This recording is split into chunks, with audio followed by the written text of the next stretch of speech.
అందరికీ నమస్కారం. కథల పల్లకి ఛానల్కి స్వాగతం. ఇప్పుడు మనం నన్ను వీడకే చెలి 4వ భాగం విందాం. తేజ రెడీ అయి బయటకొచ్చేసరికి అను పూజ గదిలో కూర్చుని పూజ చేస్తూ ఉంది. అమ్మా అమ్మా, ఏంట్రా ఎందుకలా అరుస్తున్నావు? అటు చూడు, నువ్వు కూడా అరుస్తావు. కౌసల్య పూజ గది వైపు చూసింది. పూజ చేస్తున్న అనును చూసి షాక్ అవుతుంది. ఏమైందిరా దానికి ఇంత పొద్దున్నే పూజ గదిలో కూర్చుంది? ఇంతలో అను పూజ ముగించుకుని హారతి తీసుకుని బయటకొచ్చింది. అమ్మా, హారతి తీసుకో. కౌసల్య తన సందేహంగా చూస్తూ అను నుదుటి మీద చెయ్యి పెట్టి చూస్తుంది. ఏం చేస్తున్నావమ్మా? ఏం లేదు, నీకు ఒంట్లో బాగాలేదేమో అని డౌట్ వచ్చిందే. అమ్మా, నీకు వెటకారంగా ఉందా? లేకపోతే ఏంటిది? చూడను, పాపం దేవుడికి చాలా పనులుంటాయి. నువ్వు ఇలా ఆయనకి షాకులు ఇచ్చావనుకో ప్రపంచం మొత్తం స్తంభించిపోతుంది అంటూ తేజ కౌసల్య నవ్వుకుంటారు. అను కోపంగా చూస్తుంది. అయినా ఏంటి ఇవాళ ఉదయాన్నే దేవుడి మీద పడ్డావు? ఏముంది, ఎగ్జామ్ ఉంది కదా, అందుకే దేవుని కాకపడుతుందమ్మా. మీ ఇద్దరికి వేరే పనేం లేదా? నా ఎగ్జామ్కి లేట్ అవుతోంది, నేను త్వరగా వెళ్ళాలి. నువ్వు గీసే పిచ్చి గీతలకి అంత త్వరగా వెళ్లాల్సిన అవసరం లేదులే, కానీ ముందు టిఫిన్ చేయి. నాకేం వద్దు అంటూ అను కోపంగా బయటకు వచ్చి కారులో కూర్చుంటుంది. దీనికి కోపం వచ్చినట్టుంది. అమ్మా, అది అసలు ఆకలికి తట్టుకోలేదు, టిఫిన్ బాక్స్లో పెట్టివ్వు, కారులో తింటుంది. సరేరా అని కౌసల్య ఒక బాక్స్లో టిఫిన్ పెట్టి తేజ చేతికిస్తుంది. సరే అమ్మా, వెళ్ళొస్తాను, జాగ్రత్తరా. తేజ బయటకొచ్చి కారులో కూర్చుంటాడు. అను, టిఫిన్ తిను. నాకేం వద్దు. Okay, sorry. తేజ సారీ చెప్పగానే తన చేతిలో బాక్స్ తీసుకుని స్పూన్తో తింటూ ఉంటుంది అను. తేజ నవ్వుకుంటూ కార్ స్టార్ట్ చేస్తాడు. అన్నయ్య, నువ్వు కూడా తిను. నేను తినేసాను అను, నువ్వు తిను. నువ్వు తినలేదని నాకు తెలుసు. నీకెలా తెలుసు? నేను తినకుండా నువ్వు ఎప్పుడైనా తిన్నావా? మాట్లాడకుండా తిను అంటూ తేజకి టిఫిన్ తినిపిస్తుంది అను. కాలేజ్ రావడంతో తేజ కార్ బ్రేక్ వేస్తాడు. ఓకే అన్నయ్య, ఎగ్జామ్ అయ్యాక నేను డైరెక్ట్గా హాస్పిటల్కి వచ్చేస్తాను.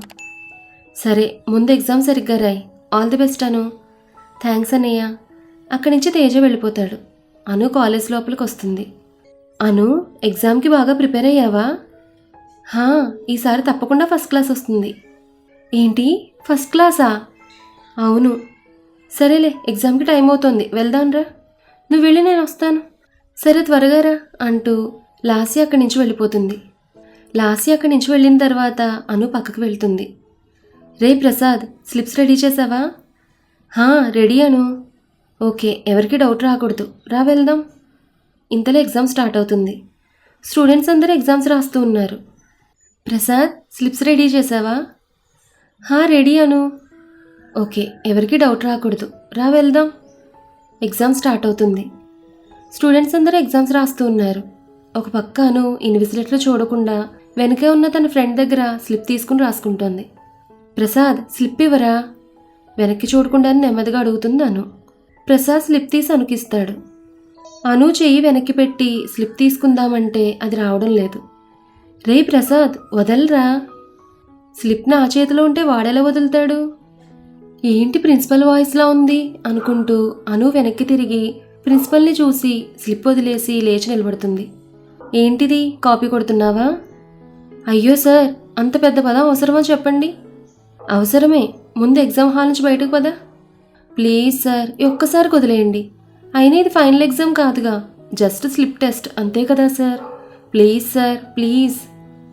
సరే అయితే, నేను ఇచ్చే పనిష్మెంట్కి ఒప్పుకుంటానంటే నువ్వు ఎగ్జామ్ రాయొచ్చు. ఏంటి సార్? ఎగ్జామ్ అయిన తర్వాత నువ్వు క్లాస్ రూమ్స్ అన్నీ శుభ్రం చేయాలి.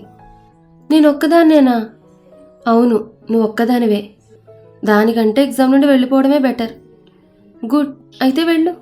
1 మంత్ నేను సస్పెండ్ చేస్తాను. సార్, అయితే చెప్పు, చేస్తావా లేక సస్పెండ్ అవుతావా? అమ్మో, సస్పెండ్ చేశారని ఇంట్లో తెలిస్తే నా పని అయిపోతుంది. అను, టైం లేదు, త్వరగా చెప్పు. ఉంటావా వెళ్తావా? ఉంటాను సార్. గుడ్, క్యారీ ఆన్ అంటూ ప్రిన్సిపల్ అక్కడి నుంచి వెళ్ళిపోతాడు. అను కూర్చుని ఎగ్జామ్ రాస్తుంది. ఎగ్జామ్ అయిన తర్వాత అను ప్రిన్సిపల్ చెప్పినట్టు క్లాస్ రూమ్స్ అన్నీ క్లీన్ చేస్తుంది. హాయ్ అన్నయ్య. ఏంటను, ఎగ్జామ్ 12కే అయిపోతుంది కదా, మరి ఇప్పటివరకు ఏం చేసావు? అయినా అంత నీరసంగా ఉన్నావేంటి? అదో పెద్ద కథ. పర్లేదు చెప్పు, వింటాను. అను కాలేజీలో జరిగిన సంఘటన చెప్తుంది. అది విని తేజ గట్టిగా నవ్వుతాడు. నవ్వకన్నయ్య, దొంగ సచ్చినోడు కాలేజ్ మొత్తం నాతోనే క్లీన్ చేయించాడు. తప్పను, పెద్ద ఆయన కదా, అలా మాట్లాడకూడదు. అయినా నువ్వు చేసిన పనికి పనిష్మెంట్ ఇచ్చారు అంతే కదా. నీకే ఎన్నైనా చెప్తావు. ఇంట్లో కూడా ఎప్పుడూ క్లీన్ చేయలేదు నేను, అలాంటిది నాతో కాలేజ్ మొత్తం క్లీన్ చేయించాడు. పోనీలే, ఇది కూడా ఒక మెమరీనే కదా. ఇంతలో శ్రావ్య తేజ క్యాబిన్కి వస్తుంది. హాయ్ శ్రావ్య. హాయ్ అను, ఎగ్జామ్ ఎలా రాసావు? ఏదో రాశానులే. అదేంటను? ఏం లేదు కానీ ఇలా వచ్చి కూర్చో.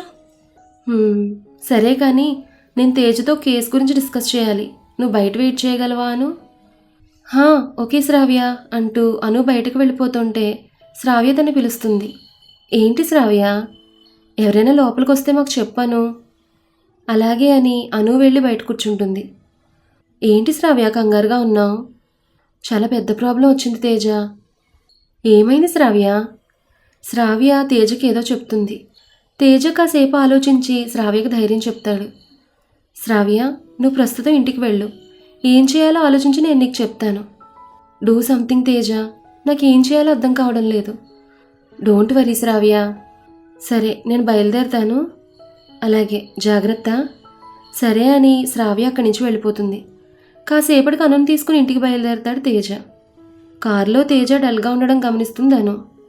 అన్నయ్య, ఏమైంది అలా ఉన్నావు? ఏం లేదను, కొంచెం అలసటగా ఉంది అంతే. ఎప్పుడూ పని పని అని తిరుగుతావు, అలసటకాక ఇంకేం వస్తుంది? ఇంతలో వాళ్ళు ఇల్లు రావడంతో కార్ బ్రేక్ వేస్తాడు తేజ. అను, నువ్వు లోపలికి వెళ్ళు, నాకు కొంచెం పనుంది, చూసుకుని వస్తాను. సరే అన్నయ్య అంటూ అను లోపలికి వెళ్ళిన తర్వాత తేజ కారులో బయటికి వెళ్ళిపోతాడు.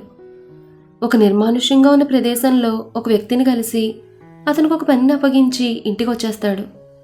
మరుసటి రోజు ఉదయాన్నే అను నిద్రలేచేసరికి కౌసల్య ఏడుస్తూ ఉంది. అమ్మా, ఏమైంది? ఎందుకు ఏడుస్తున్నావు? కౌసల్య ఏమీ చెప్పకుండా ఏడుస్తూనే ఉంది. ప్రభాకర్ ఫోన్ మాట్లాడుతూ లోపలికి వస్తాడు. నాన్న, అమ్మ ఎందుకు ఏడుస్తోంది? ఏం లేదను, నువ్వు రెడీ అయ్యిరా, మనం బయటకు వెళ్ళాలి. సరే నాన్న అని అను రెడీ అయి బయటకు వచ్చేసరికి ప్రభాకర్ ఒక కానిస్టేబుల్తో మాట్లాడుతూ ఉంటాడు. ప్లీజ్ సార్, అది చిన్నపిల్ల, కావాలంటే స్టేషన్కి నేనొస్తాను. చూడండి సార్, ఇది కమిషనర్ గారి ఆర్డర్, నేనేం చేయలేను. కావాలంటే అమ్మాయితో పాటు మీరు కూడా రండి. ఇంతలో అను అక్కడికి వెళ్ళి నాన్న అని పిలుస్తుంది. అను, వచ్చేసావా? రా వెళ్దాం. ఎక్కడికి నాన్న? స్టేషన్లో చిన్న ఎంక్వైరీ ఉందమ్మా, నువ్వు రావాలి అని చెప్తాడు కానిస్టేబుల్. నేనా? ప్రభాకర్ గారు, టైం అవుతుంది, బయలుదేరదామా?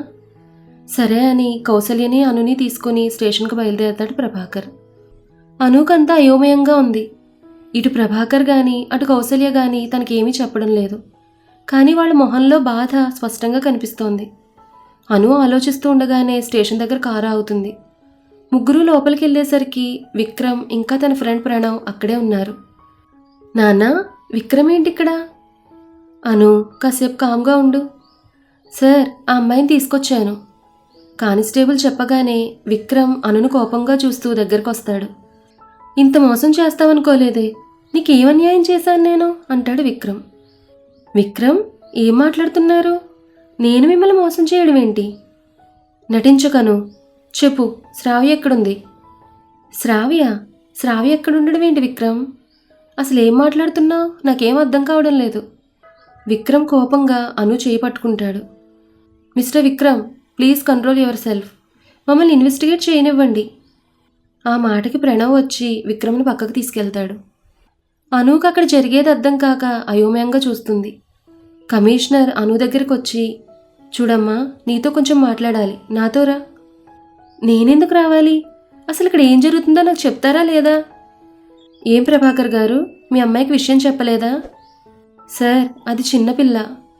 మీరు అనుకుంటున్నట్టు నా కూతురు అలాంటి పని చేయదు. కానీ it's my duty Prabhakar. Sir, అసలు నన్ను ఎందుకు తీసుకొచ్చారు? విక్రమ్ వైఫ్ మిస్సింగ్ కేసు మీద తీసుకొచ్చాం. ఏంటి, శ్రావ్య కనిపించడం లేదా? ఏమైంది శ్రావ్యకి? అయినా ఆ కేసుకి నాకు సంబంధం ఏంటి? నన్నెందుకు తీసుకొచ్చారు? ఎందుకంటే శ్రావ్యం తీసుకెళ్ళింది మీ అన్నయ్య కాబట్టి. Do you understand? వాళ్ళిద్దరూ లేచిపోయారు. కమిషనర్ మాటలకి అను షాక్ అవుతుంది. ఏం మాట్లాడుతున్నారు సార్? మా అన్నయ్య ఎప్పటికీ అలాంటి పని చేయడు. మేమన్నీ ఎంక్వైరీ చేసిన తర్వాతే కన్ఫర్మ్ చేసుకున్నామను. వాళ్ళిద్దరూ దేశం వదిలి పారిపోయారు.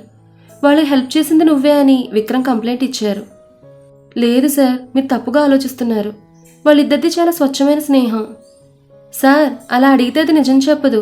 లోపలికి తీసుకువెళ్ళి 4 పీకండి, అప్పుడే నిజం చెప్తుంది. విక్రమ్, మీరు చెప్పినట్టు చేయడానికి తను నిందితురాలు కాదు. Please calm down. అను, నిజం చెప్పు. అను మౌనంగా ఏడుస్తూ ఉండిపోయింది. అను, నువ్వు ఇలా మౌనంగా ఉంటే సమస్య తీరదు. నేను నిజం చెప్తున్నాను సార్, నాకేం తెలియదు. అయినా మీరు ఏ ఆధారాలతో వాళ్ళ మీద ఇంత పెద్ద నింద మోపారు? ఆధారం ఉందను.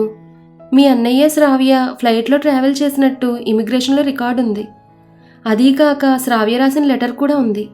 ఆ లెటర్లో తను స్పష్టంగా రాసింది, తను తేజ ఎప్పటినుంచో ప్రేమించుకుంటున్నామని, డబ్బు కోసమే విక్రమ్ని పెళ్లి చేసుకున్నట్టు తన చేతులతోనే రాసింది. లేదు సార్, ఆ లెటర్ తను రాసుండదు. తనే రాసిందను. మేము ఆ లెటర్ని టెస్ట్ చేయించాం. అనూకి అంత అయోమయంగా ఉంది. సార్ ప్లీజ్, అనూకి దీంతో సంబంధం లేదు. ఎందుకు ఇలా ప్రశ్నలతో దాన్ని వేధిస్తారు? ప్రభాకర్ గారు, అది మా డ్యూటీ. అను విక్రమ్ దగ్గరికి వెళ్ళి, విక్రమ్, శ్రావ్య ఇలాంటి పని చేసిందని మీరు నమ్ముతున్నారా? స్వయంగా తనే లెటర్ రాసి చెప్తే నమ్మకుండా ఎలా ఉంటాను? నేను చాలా పొరపాటు చేశాను. మీ అందరినీ నమ్మినందుకు నలుగురిలో నన్ను నవ్వుల పాలు చేశారు. విక్రమ్ ప్లీజ్, నిజంగా నాకేమీ తెలీదు. తెలీదా? ఒక విషయం చెప్పు. నిన్న నువ్వు హాస్పిటల్కి వెళ్ళినప్పుడు వాళ్ళిద్దరినీ రూమ్లో వదిలేసి నువ్వు బయట ఎందుకు కాపలా కాసావు? లేదు, శ్రావ్య అన్నయ్యతో ఏదో కేసు విషయమే మాట్లాడాలని చెప్పింది. హో అవునా? అంటే వాళ్ళిద్దరూ లోపల మాట్లాడుకుంటూ ఉంటే నువ్వు బయట కాపలా కాస్తున్నావు అన్నమాట. తప్పుగా మాట్లాడకు విక్రమ్. తప్పు చేసింది నువ్వు, నీ అన్నయ్య. లేదు విక్రమ్, వాళ్ళు ఎప్పటికీ అలా చేయరు. కొంచెం ప్రశాంతంగా ఆలోచించండి. నిజమేంటో మీకే అర్థమవుతుంది. ఏంటి ఆలోచించేది? ఎంత పగడ్బందీగా ప్లాన్ వేసి నన్ను చీట్ చేశారో తెలుస్తూనే ఉంది కదా. ఇంతలో విక్రమ్ మేనమామ రంగనాథ్ అక్కడికి వస్తాడు. కమిషనర్ గారు, మేము కేసు వాపస్ తీసుకుంటున్నాం, ఆ అమ్మాయిని వదిలేయండి అంటాడు. మావయ్య, ఏమంటున్నారు? విక్రమ్, ఇప్పటికే మన పరువు బజారున పడింది. ఇప్పుడు ఈ కేసు పెడితే మన వీధిలో మాత్రమే తెలిసిన విషయం ఇప్పుడు ప్రపంచం మొత్తానికి తెలుస్తుంది. పైగా వాళ్ళిద్దరి ఇష్ట ప్రకారమేగా పారిపోయారు. వదిలే, ఎవరి పాపాన్ని వాళ్లే పోతారు.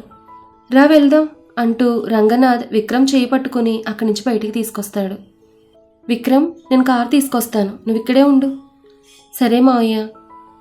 ప్రభాకర్ గారు, ఆయన కేసు వాపస్ తీసుకున్నారుగా, మీరు అమ్మాయిని తీసుకుని వెళ్ళండి. Thanks sir. ప్రభాకర్ అనుని తీసుకుని బయటకు వస్తాడు. విక్రమ్ బయటే నిలబడి ఉన్నాడు.